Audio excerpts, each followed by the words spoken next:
हुकूमत किसको कहते हैं। हजरत उमर गुजर रहे, फजर की नमाज के बाद 2 गलियां रह गई हैं, आज पूरा नहीं हो सका आपका दौरा। एक छप्पर है छोटा सा, बूढ़ी अम्मा बैठी है, उमर फारूक गुजरने लगे, बूढ़ी को परेशान देखा, अम्मा जी इजाजत हो तो अंदर आ जाऊं। बूढ़ी कहने लगी चल दौड़ जा, अपना काम कर, क्यों इजाजत दूं? तेरी मेहरबानी अम्मा आने दो। क्या दौड़ जा? तेरी मेहरबानी अम्मा गुजारिश है, चलो आ जाओ। अंदर आ गए उमर फारूक। अम्मा क्या परेशानी है, क्या बात?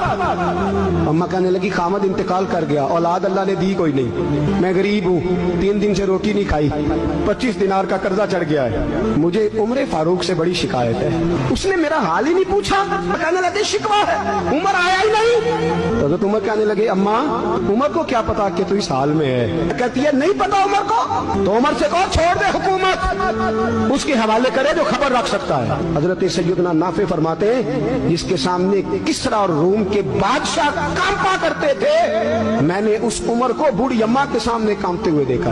राशादारी है उमर फारूक का। दौड़े गए, 25 दिनार लाए, राशन रख के लाए, रोटियां पकाई, बूढ़ी अम्मा को खिलाई, कहने लगे अम्मा 25 दिनार ले ले और चल, गलती हो गई, उमर को माफ कर दे। अम्मा बोली, बोल के कहने लगी मैं नहीं माफ करती, एक दफा कब्र में जा लेने दे, मेरे रसूल आएंगे तो मैं उमर की शिकायत करूं। अमीरुल मोमिनीन होके उमर फारूक अम्मा के कदमों में बैठ गए, कहने लगे अम्मा उमर कमजोर है, हुजूर का